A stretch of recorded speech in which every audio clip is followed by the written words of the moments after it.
When I was little, someone pointed out to me a constellation, but the Big Dipper's all I could see. A brontosaurus must have stood 1,000 miles high. A brontosaurus laid up in his back, up in the sky. Bottoms up for this time. Won't you let me be? Bottoms out for this one. Won't you let me be? Wouldn't be here last night if you heard what the Big Dipper said to me. Ah! What's going on, everybody? How are we doing? How are we doing? We doing good. It's been a hot week as far as here in Seattle, but it's finally cooling off a little bit. Hold on. Looks so dark. I guess I'm gonna need a secondary spotlight. Let's see if this helps. Yeah, that helps a bit. Yeah, so it's been a hot one here, but everything seems to have made it all right. Yeah. Let's see here. How's it going, friends? No AC here in Chicago. Oh, yeah, that's rough in Chicago. Ordered blue Axelrod from Aquahuna. When I got them, they were melted. Oh, bummer. That is a bummer. What's going on, Jeff? Leo, hey buddy, thank you so much. Alex, what do you think of wild bettas? Want to get a group or a pair? Wait, what do you think of wild bettas? Want to get a pair of group? I think so, or group. So I would say I love wild bettas. I have 7 species of bettas right now. 4 of them right now have fry, which is really cool. And I'm able to keep them in a box, essentially a 2.5 gallon tank.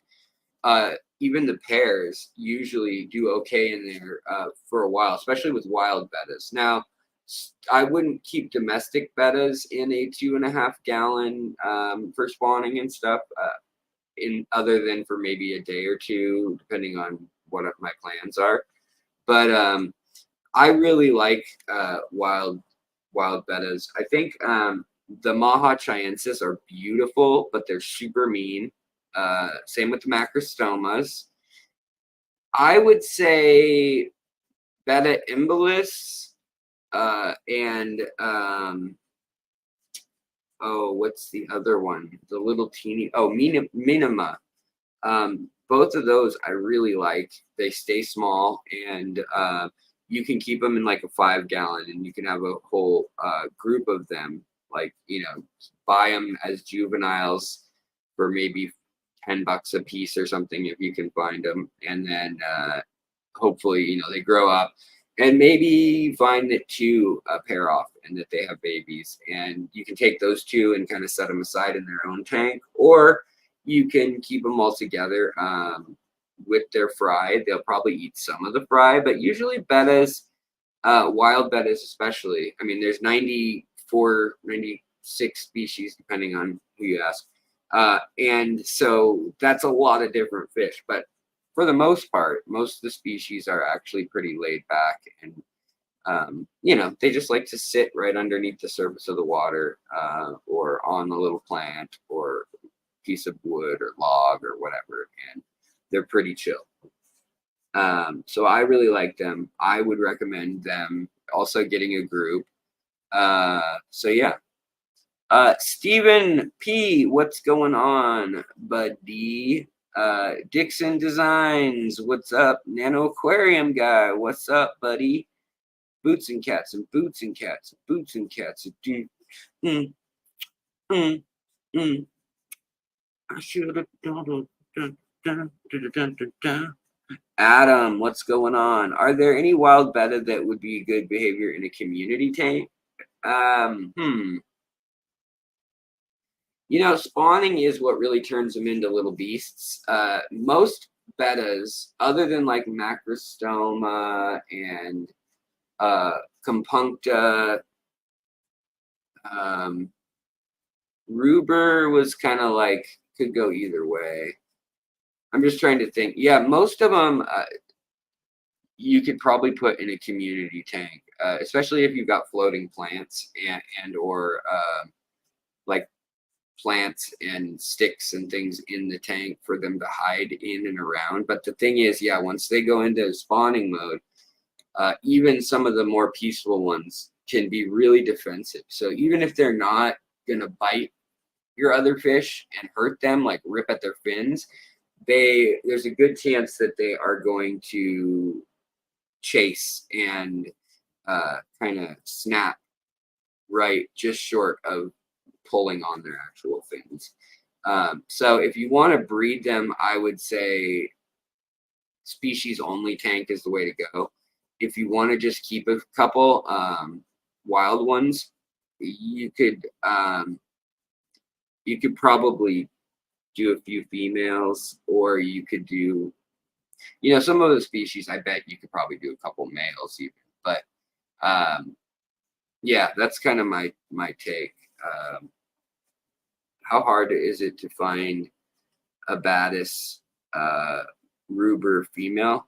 I don't know that badis ruber, but it is difficult to find female badis, and a lot of people ask what is going on with, like, why can't we find any female badis?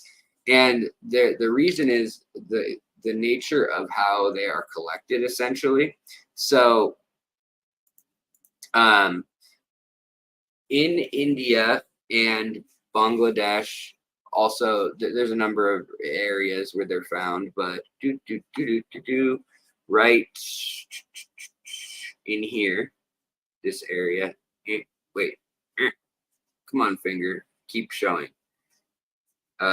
Well, whatever, right behind my shoulder, in the Bay of Bengal. They are found inland and in rice fields and little valleys and kind of calm areas that are marshy wetlands.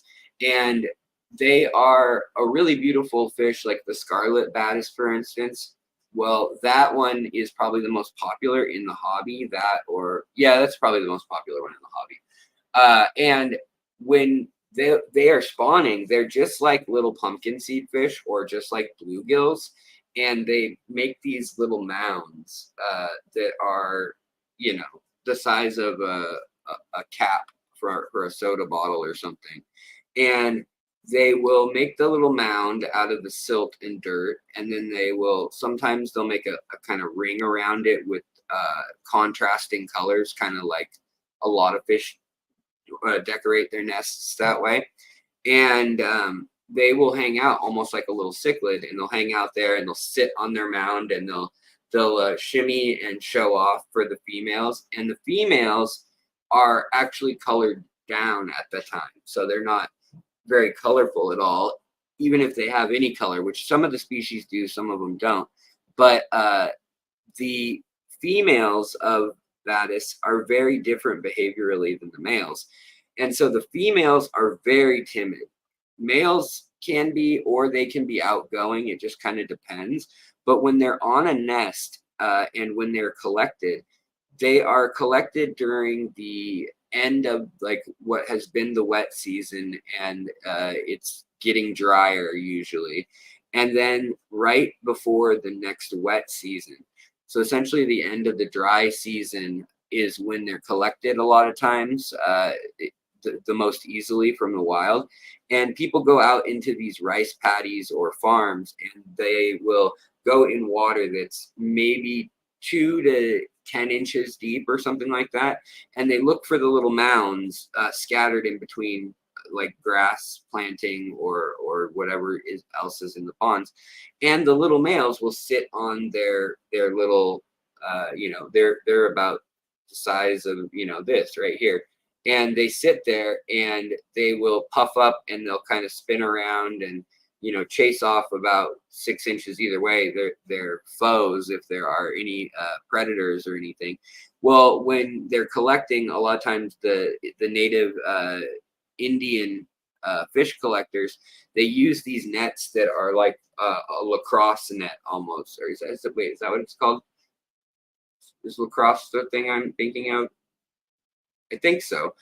Where it's like a scoop net, a fine net, but it's like long and it's like cup shaped or kind of like an elongated net. And they use that and they'll scoop them up and then they'll put them into like a bag or a satchel on their hip.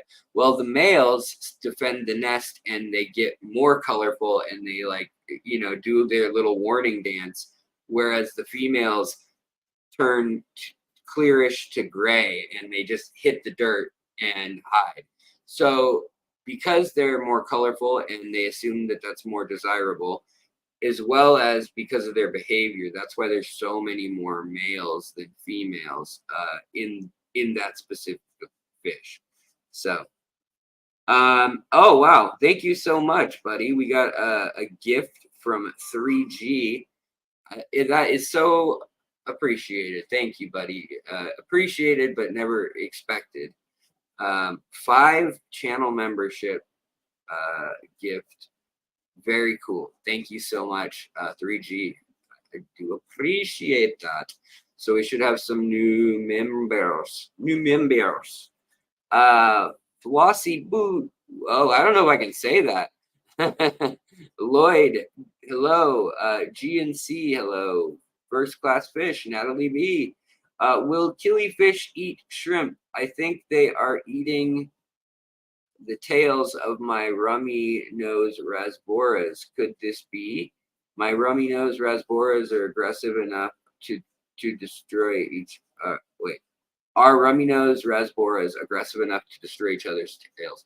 No. Rummy nose rasboras are actually pretty timid, from my experience. There are some that are bred in captivity that are a lot more outgoing, that are kind of like rummy nose tetras, but rummy nose rasboras are, you know, with the orange nose and the bluish body, found from lake inlay only, and yay big. I love them, but they're yeah, that's weird. They don't have teeth either, so I don't know if they have the ability to like actually rip finnage. They also have a fairly small mouth. So I would assume that it's something else doing that. Now, the thing you may want to look out for too is if it's another fish that's doing it, that's just doing that to their tails, you might have a secondary infection too. Or it could be fin rot in the first place, like fin and tail rot. So might be something to look into because and killifish, I don't know what kind of killifish you're talking about. I mean, are we talking about blue galaris? Then yeah. Are we talking about the little rocket / clown killies? No, they're super peaceful and won't do any of that. So yeah, but don't give up. I bet there's a solution to your issue. Oh,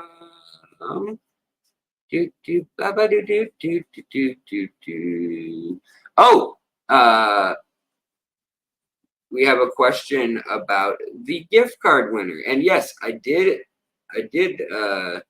draw a winner, but I have not announced it. And let me pull up. Everybody wants to be a gift card winner.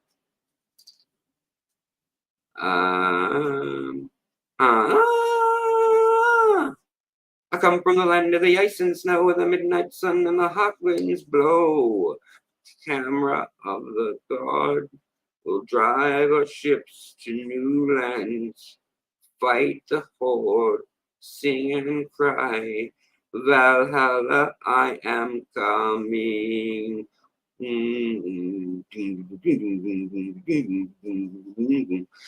it's sacred. I'm pushing arms. I'll tell the doorway to the rest of town.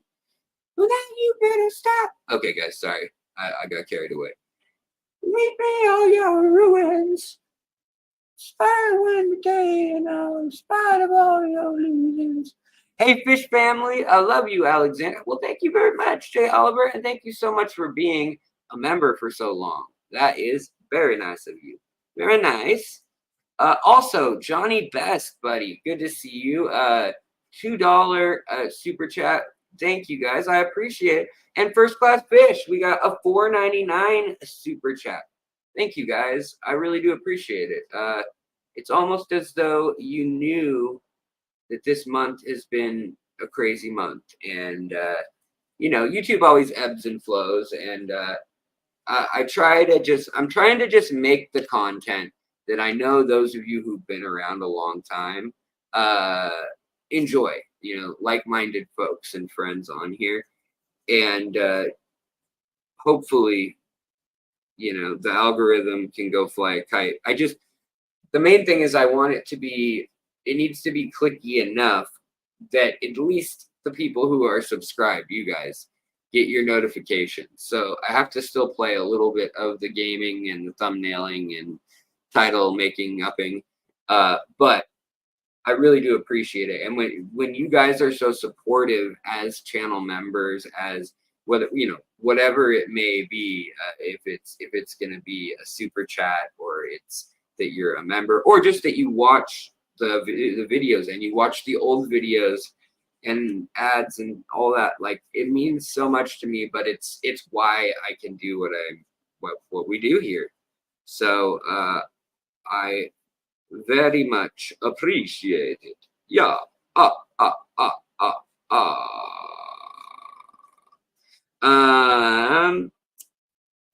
ba ba ba ba ba ba ba ba. Do do do do do do. All right, guys. So make it PayPal for at Fishtory. That you know, actually that is a really good point. Yeah, if you want to donate more than just a couple bucks or something, by no means don't feel the pressure to.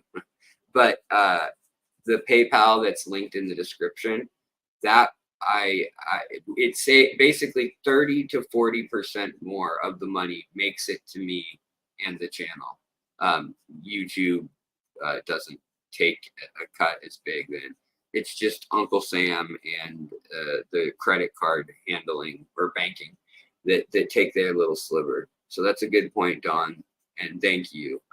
And thank you so much to those of you who have recently contributed.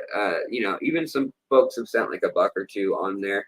It means that your buck or two actually ends up being, you know, I get it, rather than sometimes $1 super chat. It's like, it's going to get split up, and, you know, it's, yeah. And I mean, I know I want to get the money where I wanted it to go when I'm giving it.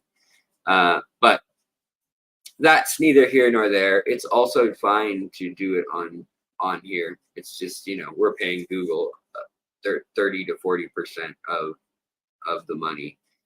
Yeah, and Aquarium Fantasy, thank you, buddy, for being a member. I appreciate it.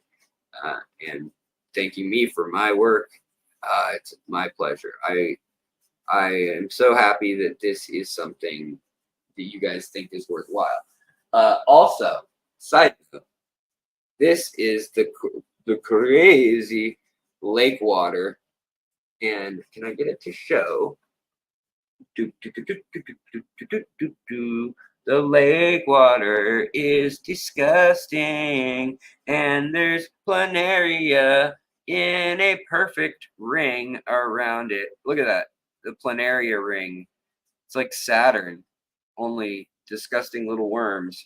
I looked under the microscope in the lake water, and there are at least 6 different species of planaria that I can make out, just like oh, that one has a little thingy on it, and oh, that one has a mouth on its where you would think it would be up by the head, whereas the other ones are in the center of the body. You can tell they're like completely different groups of organisms. They're not even like remotely related. Is when when the mouth is like, you know, somewhere completely different. But I was kind of shocked by the lake bringing home leaf material and just letting it sit on in a hot day in the hot lake, or pond rather. This stuff really surprised me what kind of life forms were in it. I mean, I could explore this for another month. It is bonkers. Angie Bear says, do you have a discount code at Moonlight Aquatics? Yes, I definitely do. His gold laser Corridoras are incredible. His jumbo ones are, I mean, they're fat. They're like 1.5 inches, 2 inches long, and they are just incredibly bright and cool looking. The discount code, thank you, Coro, buddy. I do appreciate that. But yeah, with Moonlight, I would highly recommend, yeah, the blueberry snails and those. He's also got some new Asian mustard snails, which we don't actually know 100% what they are. So we were gonna kind of try to figure that one out. I'm probably gonna go up there and visit his shop again and try to see what came in, because at Not For Nothing, do do do do do do do do do. The sky was gold, it was rose, I was taking sips of it.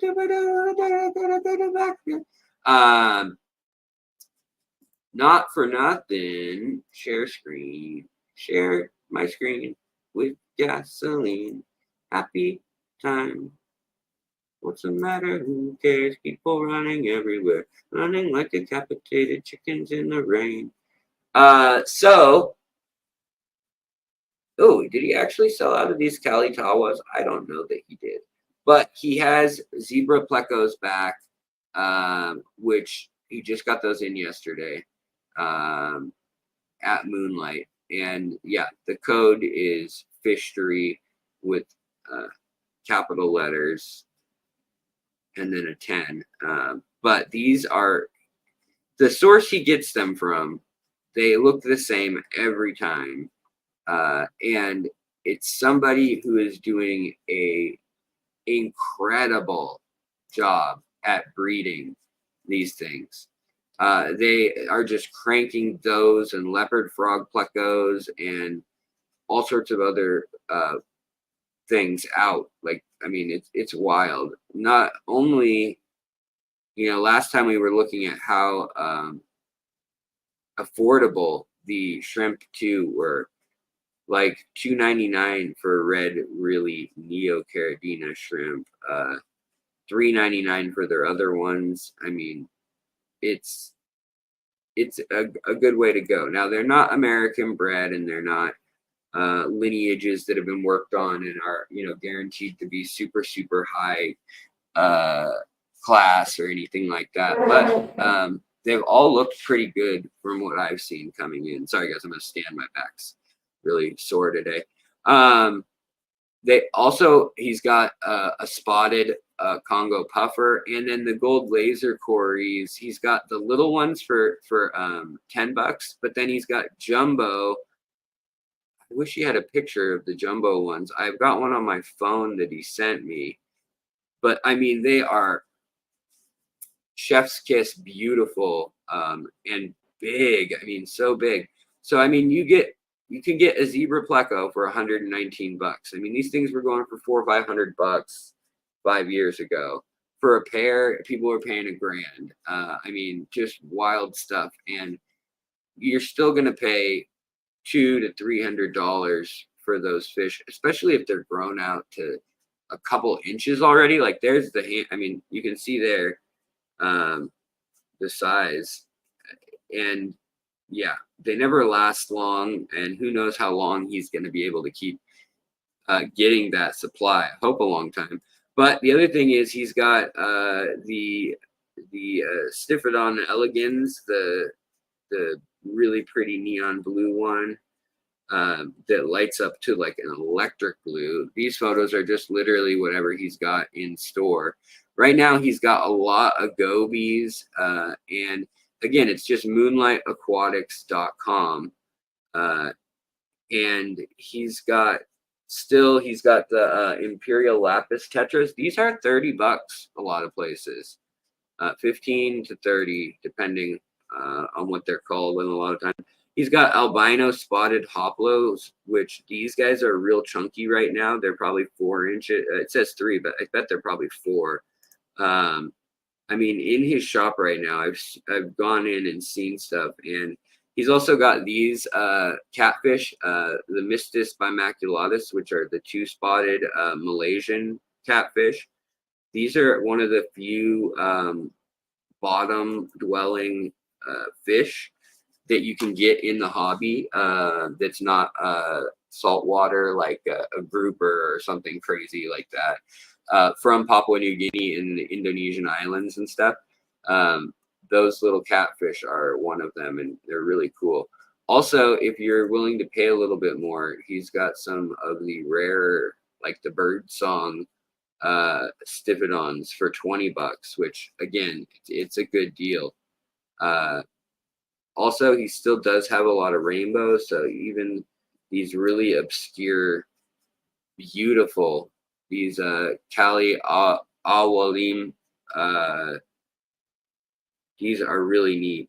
And you know, they almost look, I don't know, there's something about them, they look like shaggy or something. They look like a prehistoric fish or something. But you know, he's getting access to these things that a lot of other fish retailers would kill to have, to know where to get like mature, beautiful, both gobies, and he's also got, like, right now he's sold out of these, but I think he got more. I think yesterday he got more, so we'll see. He probably just hasn't updated. But the beautiful blue, sometimes he gets the green Sunda Danios. So he gets just collection points and locales that keep knocking my socks off, like the Abe Creek rainbow fish, Bosemani rainbow fish. These things are so beautiful with the black rather than the light silver. They just look super, super, super cool. The red-eyed little puffers, they're also super cute. They do look like some evil little gremlin creation, but I just love the way they like methodically move around and kind of like see stuff, and then they, like, their eyes both shift and then boom, they snap them up. Also, these are crazy priced. He says they're 2 inches. I'd say some are pushing 3 inches, and they are another super beautiful, the L333, the sailfin king tiger albinos. They've got the large fins, and they're just super pretty, super pretty. I would go for those. Also, the freshwater tiger morays. These guys have gotten pretty big. He's had them a little while, and I think they're probably almost a foot each now or so, or maybe 9 inches. A really incredible creature to watch. If you want something unique and you've got like 120 gallons or something, man, they are really cool. Yeah. All right, hold on. I'll come look at the chat again soon. I think he also, yeah, right now he's also got these for a killer deal, which he's got for only $40. He's doing these the little spiny dwarf plecos, but basically he's got the mini. These ones never get over probably 4 inches. The little snowball looking ones. Absolutely love all those. Plus he's got, you know, these green belly gobies that are from Asia, they're super cute. They look like Kermit the Frog or something. And Then they've got the teardrop gobies with the beautiful little orange cheeks. Man, they've got little Kermit the Frog faces. Hello there, Kermit the Frog here. I'm your friendly neighborhood frog. Someday we'll find it, the rainbow connection, the lovers, the dreamers, and me. La la la la la la la. But yeah.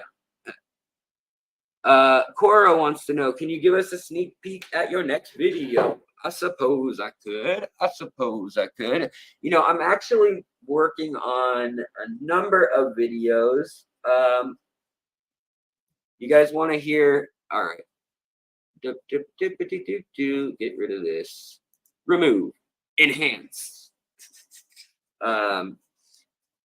Yeah, I could. Ow. Sorry, guys. I'm a mess. My back is just not doing so hot today. No Dr. Pepper today. No. I do have a thing of Gatorade, but then I also have a thing of this Mountain Dew that was all they had that was cold at the store when I was driving home.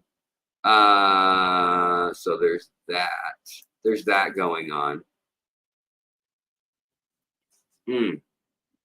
So one of my next videos that I want to do is jump starting filters. I got a hold of some agar to mix up, auger, whatever you want to call it, and petri dishes.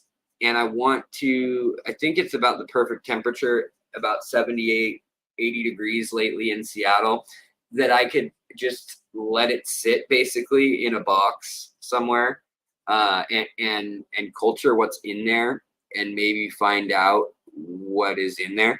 But what I want to do is I want to take bacteria and archaea and fungi and figure out what exactly is living on our filters when you take a tank that's a year old that's filtered versus 5 years. Like I'd love to know how many species there are numbers wise, like diversity wise, and like the bioload density. Like those two facts I've wanted to know for so long about different things. And then like how much does the water itself actually carry versus how much does it need to be on the surface? And the thing that people forget is that surface is a really relative term. A lot of surfaces are like in the aquarium, it's like mulm and little cells. You'll maybe see a raft of 15 or 20 plant cells that can host like thousands of bacterial cells on it. So even though there's nothing in the water by the looks of it much, like this bottle that I've got here, I'm gonna let these stay for another week. And I've opened them a couple times just to let air in the air exchange.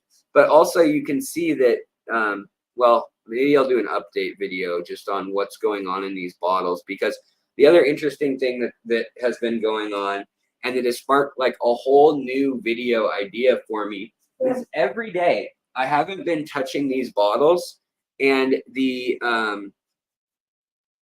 actual algae in the bottles changes its place. So it goes in these beautiful formations. The filamentous algae does these cool spirals, and they expand and contract depending on the time of day and how much light is just ambient light in the room versus at nighttime sitting here on the counter.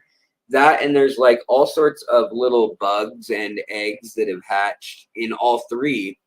The thing that I maybe should have done in that video was allow this aquarium water to actually have no fish in it for a week or two. Because now that there's no fish, just the mulm in this little bottle, just, I mean, the water looks this clear. And you guys, if you've seen the video that's I posted, the most recent video, there were dozens of life forms in every single drop.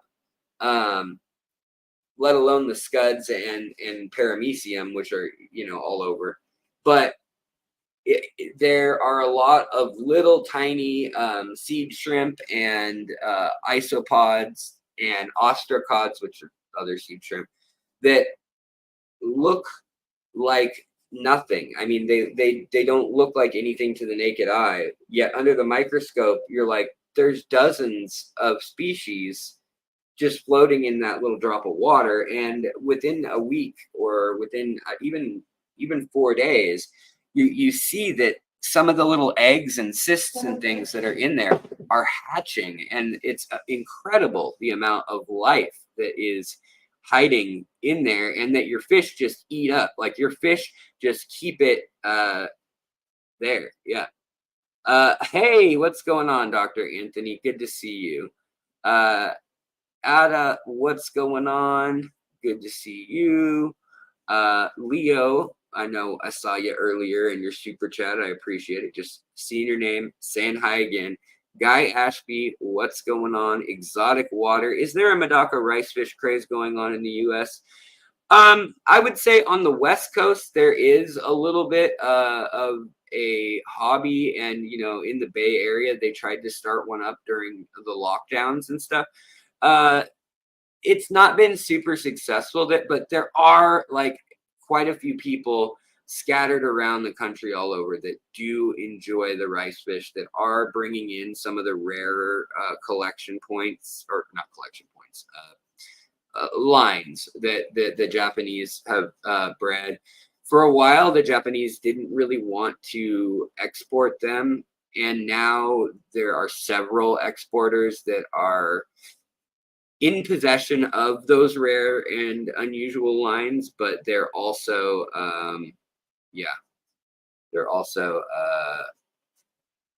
sorry, I'm distracted by Doc. Good luck with that. Most bacteria need very specific conditions, not just agar. Yeah, you're right. And it wouldn't be underwater either. That's why I'm thinking that I need to figure out like filter media. So to take a piece of filter media, I'm wondering how much it would cost to have like University of Washington or a friend with a lab, you know, like maybe a whole facility in a country where they can do whatever they. I know you don't have a bunch of DNA stuff, but no, maybe I can get a hold of somebody who's at an institution that could do some eDNA analysis on several different filter medias. I'm just curious on that on the diversity of how many life forms are gonna be in a random sampling from the crud, the gunk in, say, a sponge filter on a 1-year-old tank and a 5-year-old tank, a species only tank versus a community tank. Because, you know, one of my thoughts is that a lot of the diversity that we get in our aquariums is trial and error. And if you do quarantining, that's great, but you are also getting, you know, you're getting the bacteria, the proteus, the archaea, all these little organisms and things, including it could be some life cycle of, say, like a little worm or something, and they are coming in our plants and fish.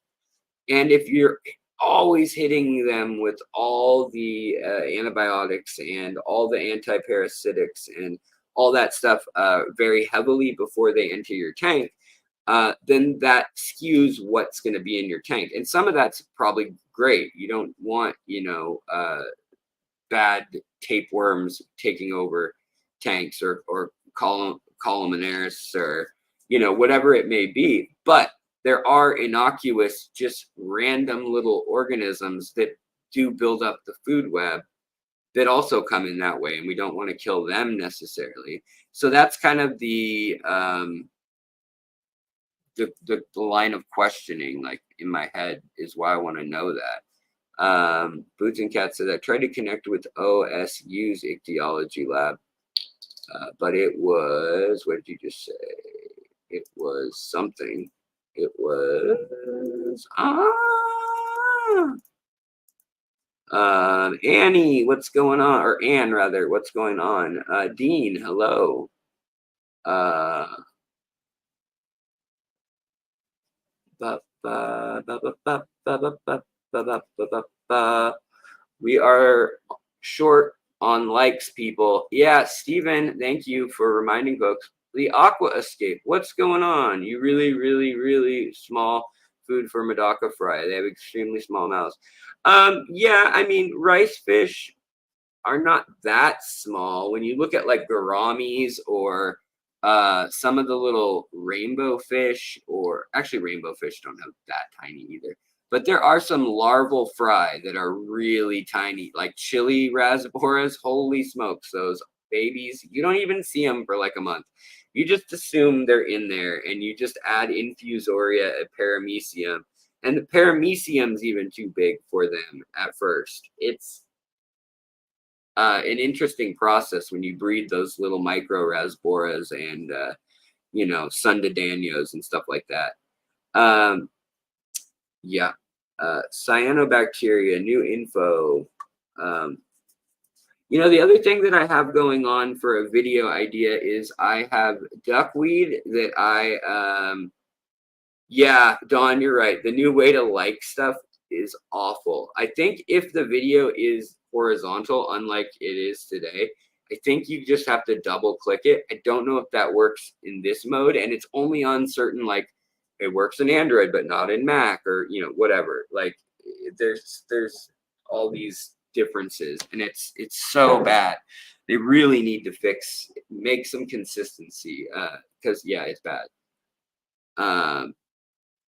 But yeah, I've got duckweed that I have collected and put in cheesecloth, then, you know, twisted it, and I'm just draining it all out and getting it super, super dry. And then I'm going to crush it into a powder and try to make some little wafers with it, and try a couple different additives. I've been impressed with how willing the fish are to eat the duckweed, even as just a dry food. Like if you dry duckweed, or if it's stuck on the side of the tank, if you're not feeding them like rapashi, or you know, something that's like super delicious to them, fluval bug bites or blood worms, and you know, if they're not always getting the top-notch food, they will suddenly start, you know, eating all sorts of strange and small things, and they'll eat the creepy crawlies that are in their environment as well.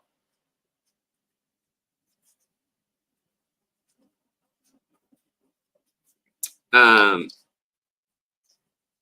Melissa Skinner, what's going on? Good to see you. The other thing, Sean Pektek, I'm supposed to do a video with him. I think we're going to be talking about aquascaping, and I think we're going to talk about the fundamentals. So I think he wants to pick, well, we're each going to do this, but he'll pick 5 aquascapes that he thinks are top-notch beautiful.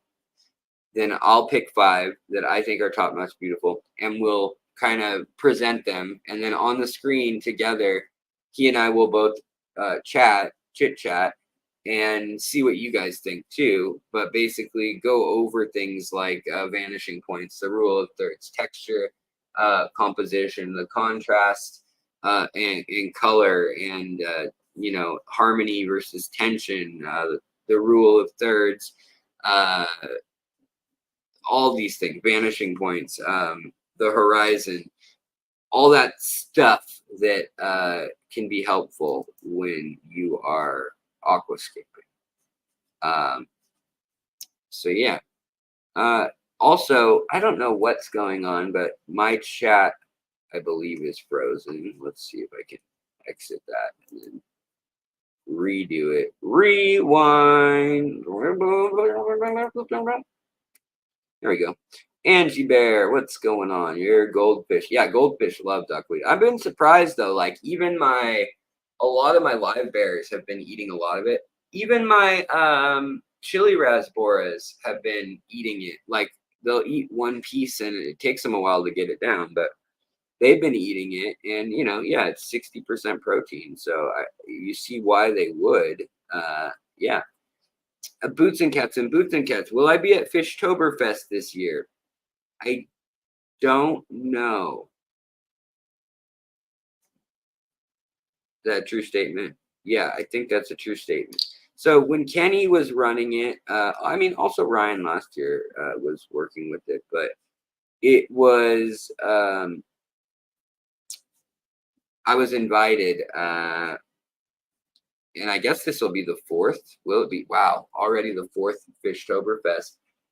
Last year I couldn't go, even though I was lined up to go because I'd been in the hospital the weekend, 2 weekends earlier, and didn't know what was wrong. I had all the neurological and also just a whole host of issues from the heat stroke, and I was just like mentally slow and physically just worn down and like spacey mentally. So I just didn't go, and I was really bummed about that. But I will be in August. I will be going to Albany, Oregon, and speaking at their event. And I'm trying to remember who else is speaking there. I know Eric Lucas from Bipet Shrimps is there. Who else? Man, I can't remember who else is going to be there. I'll have to look. I'll post a thing about it. But yeah. But I don't know if I'll go to Fishtoberfest down in Oregon. Especially if I was just down in the Oregon area, and it's about a 4-hour drive. With traffic, it can turn into a 6-hour drive, but it's about 4 hours from my house. And I enjoy a lot of those events and things, but if I go, like, I want to be able to come back that night and unload the fish and everything, get them into a tank. I do really like that. But same is true for the Albany one. I've got to kind of find, I'm hoping I can form a little caravan of folks who want to go. Big Steve says, I just live in perpetual heat stroke. I'm sorry, that's not fun. Here in Seattle, it never used to be an issue, but I mean, we have 100-degree day.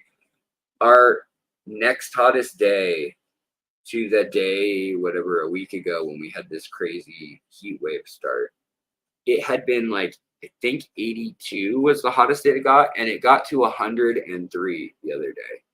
So Seattle used to maybe have one day over 90, and every 2 or 3 years it would have maybe 3 or 4 of those days, and then one day that would get to like 101 or something. Now it's every summer for the last 6 or 7 years, we get at least 2 weeks of days over 90, and maybe even more. Last year, was it?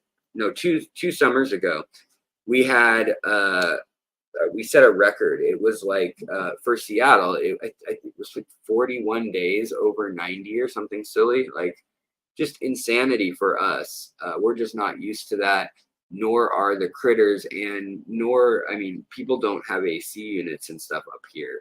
I got one because of it.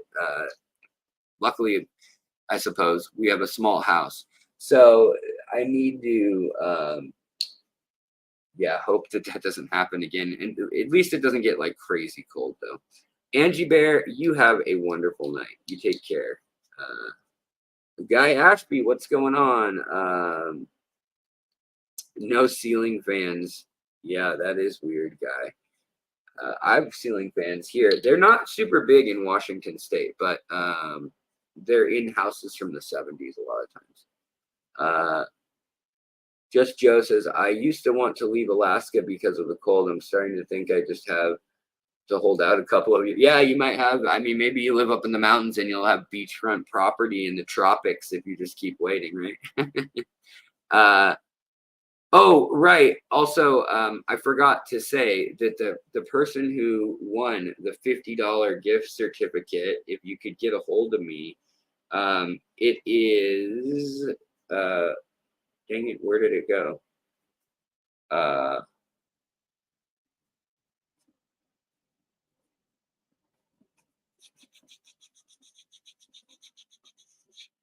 where did his post go? I was just looking at it. Oh, here it is. Is John Best. You are the winner. And let me comment on your post. I just did I counted up how many comments were left.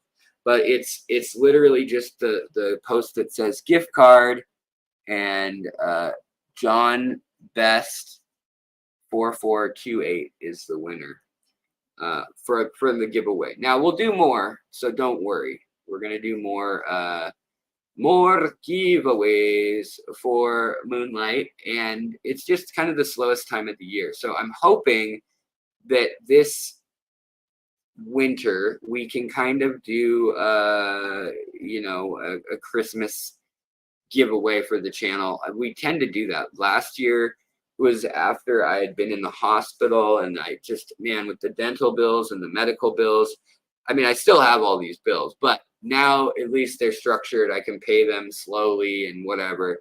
But at the time, it was just so overwhelming to get like 100 grand in bills, and the roof needed to be replaced. So I just didn't want to run that or the Aquascaping contest. And now I'm kind of feeling like, all right, things are okay. The channel did not sink. I'm not, I guess I kept living. So that means that the channel will continue as well. Yeah, I can't say I'm not jealous. Yeah, me too, man. I wish I won 50 bucks there. It's just right down the street from my house. I'd love to spend 50 bucks on some fishy stuff right now. Yeah. So, Randy, what's up? Good to see you, buddy. Always good to see you. Also, Zini or Zenny, hi from Belgium. What's up?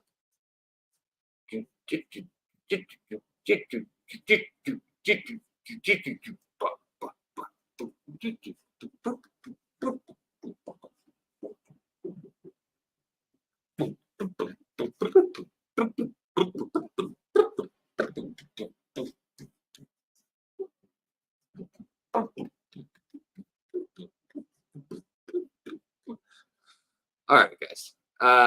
Seriously now. My wife has been gone for a week.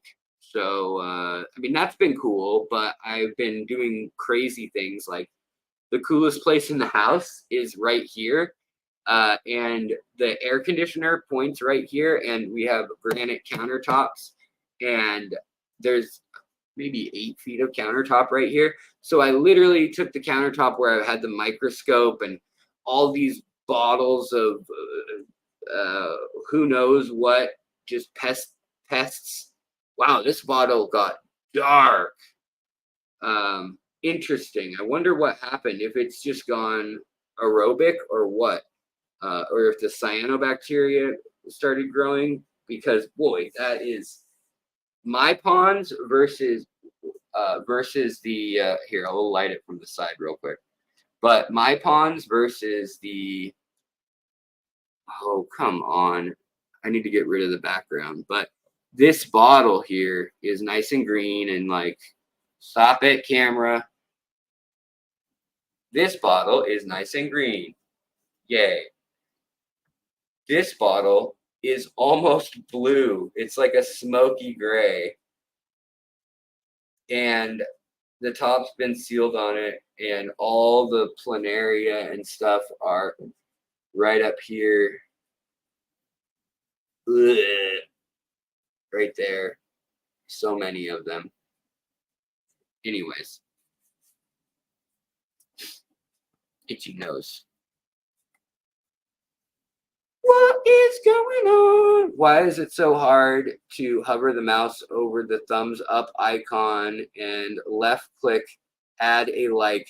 Yeah, you know, it is really annoying. Yeah, I'm sorry, buddy. The whole stupid system that they've been implementing on here has gotten really crazy. Hopefully they'll fix it or undo what they did, but I do appreciate all y'all clicking a thumbs up and stuff. It does help. I was wondering if you would share what microscope you use and your phone attachment thingy. Yeah, so the phone attachment thingy is super simple. It's super simple. It's just a plastic.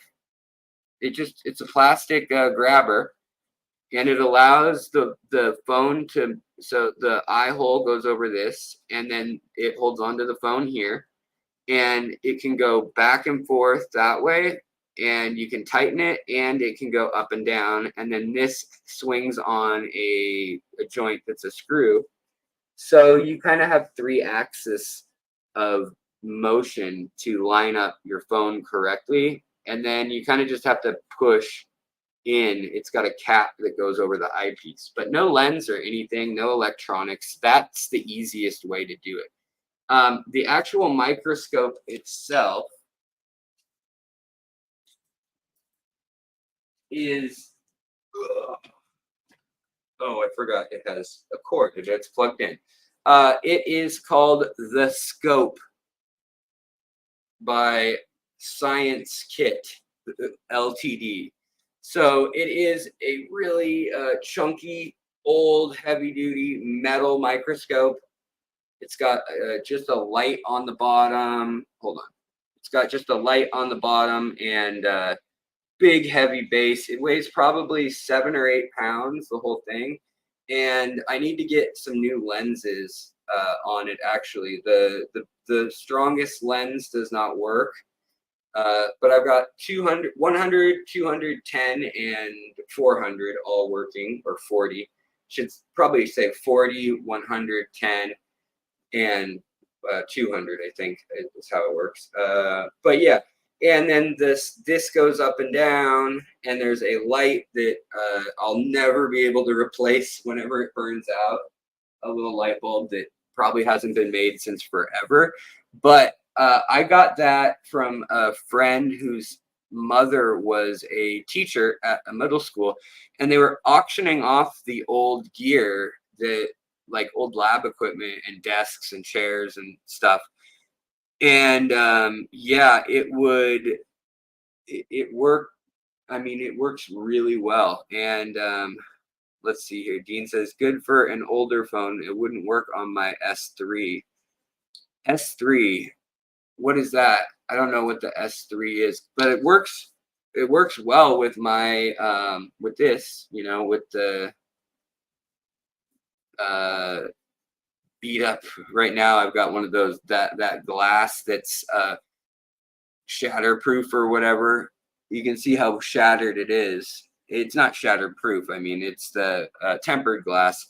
Stuff is just, it immediately broke. Let's see here. Oh, Galaxy. Yeah, it works with any. I mean, the thing I have, this is the Note Ultra 2, so it's extra wide. I mean, it's extra big compared to like a lot of phones. And the only thing is that I have to take the phone case off to slide it in the holder.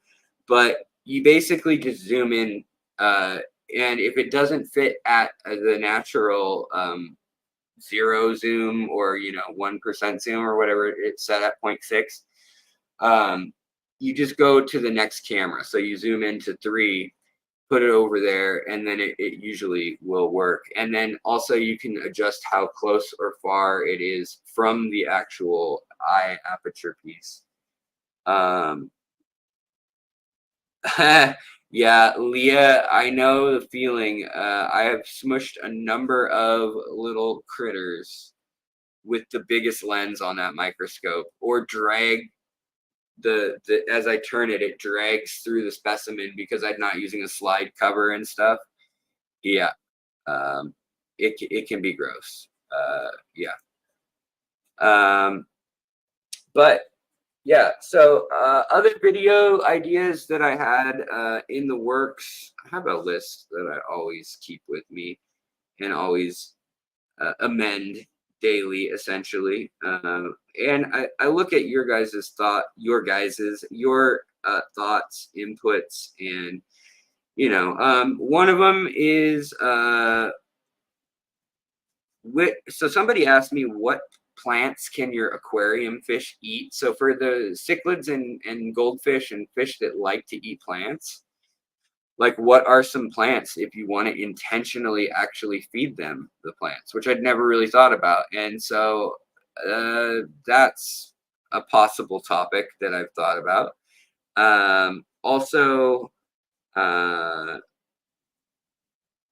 let's see here. Oh, another one I wanted to talk about is how goldfish are not a good first fish. You need to do your research. Like, people think they're a really easy, hardy, like bulletproof fish, and this is kind of true in some ways, but in other ways, like they really have a lot of slime coat. They produce a lot of ammonia. They eat a lot of things. They poop a lot.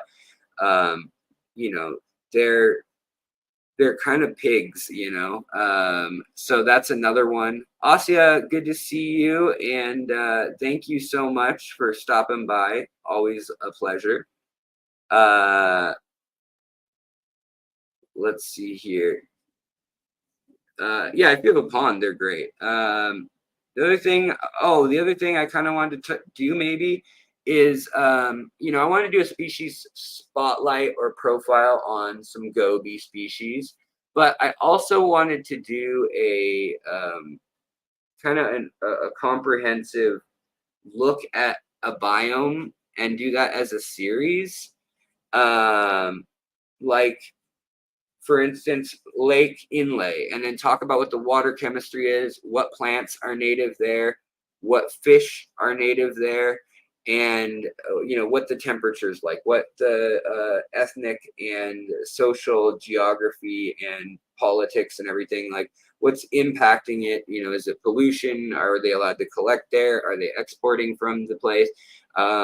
Is there some dam being built that's going to impact it? So I kind of wanted to do to cover like Lake Inlay, maybe Madagascar and the cichlids there, Lake Poso, and I have meetings lined up with a gal who has saved Lake Poso.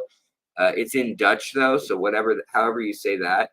But she runs the nonprofit, and it's about getting the flowerhorn fish and other things, but mostly those, out of the lake that are just destroying the biodiversity and all the shrimp and stuff. On Lake Silaway, or on the island of Sulawesi and Lake Poso, there is something like 65 species of little snails, and shrimp, something like 58, I want to say. So yeah, I probably can't cover all of that, nor is there probably even photographs or video of all of it. But I want to cover some of those things, as well as the Pantanal or the Rio Negro or the Rio Zingu, and talking about kind of specific areas and what is facing that stretch of ecology. So that's another one.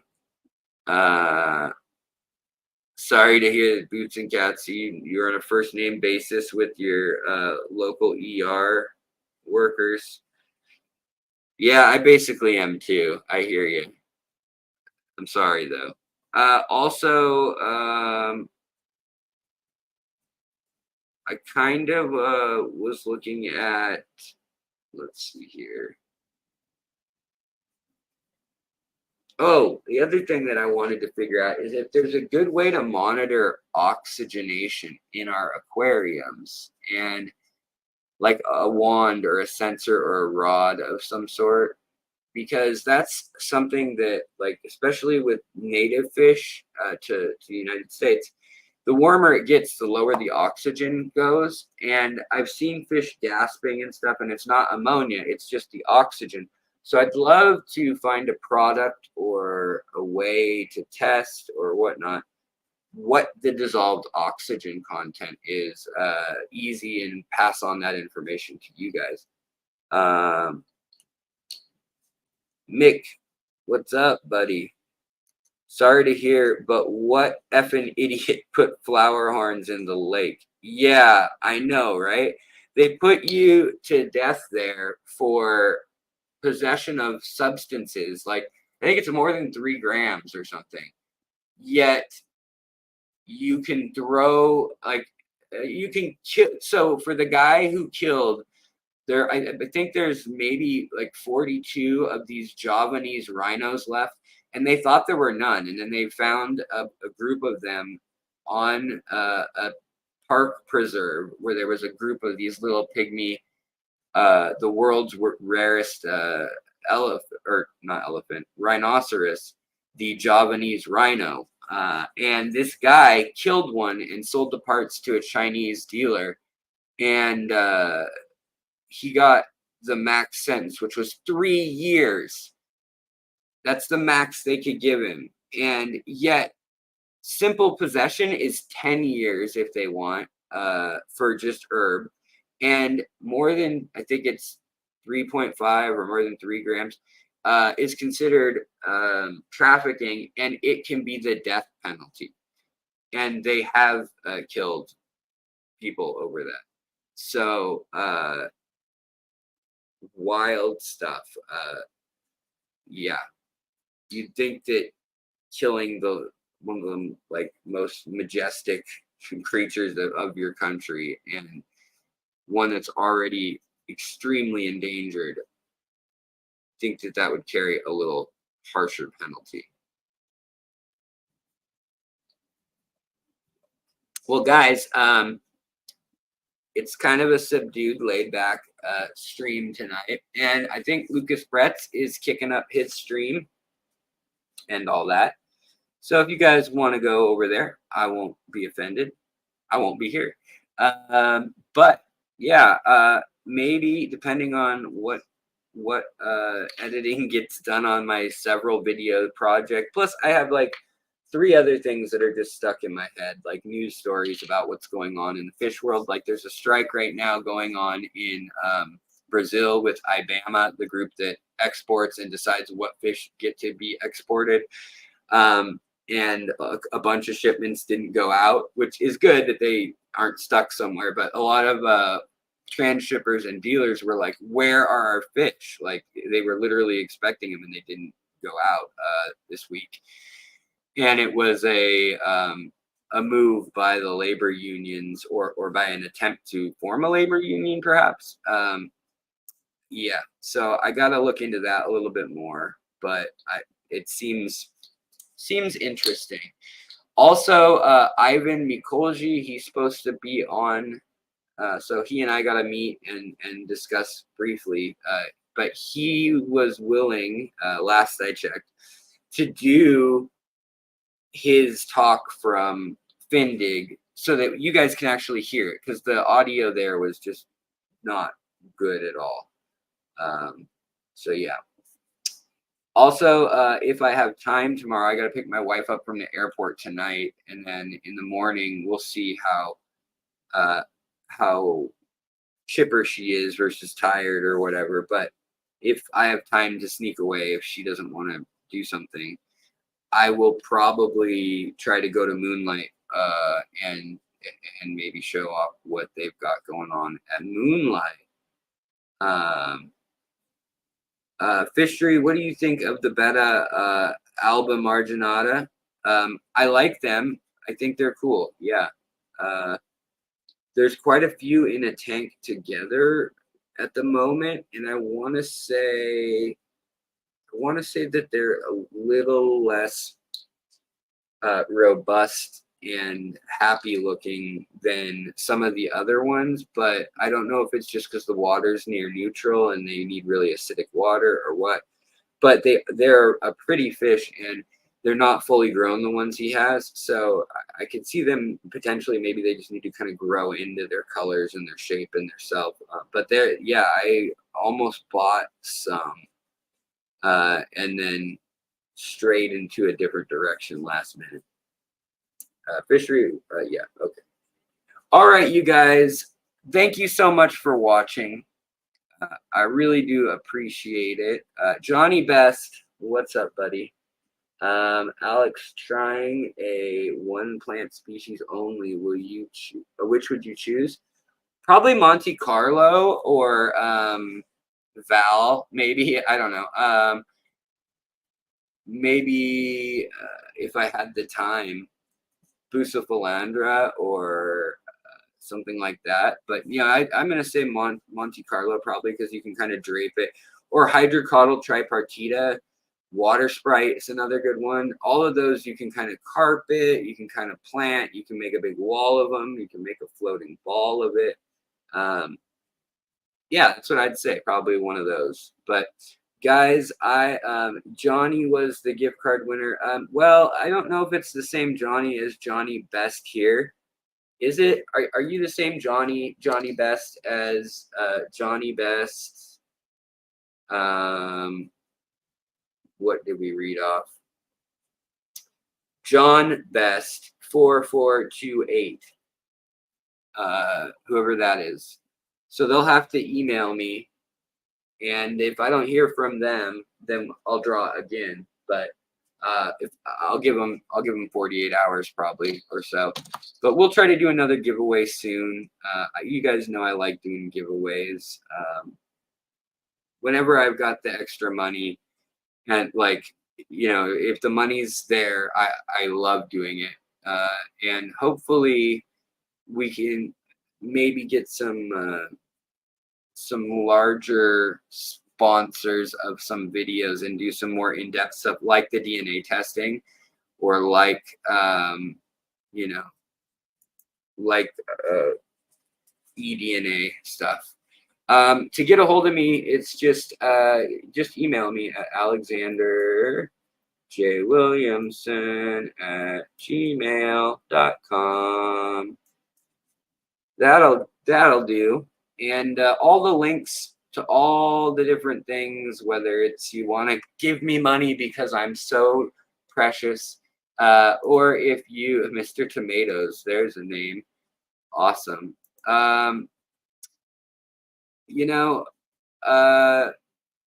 Yeah, there's links in the description of the shops that I work with, references, discount codes, and general happenings.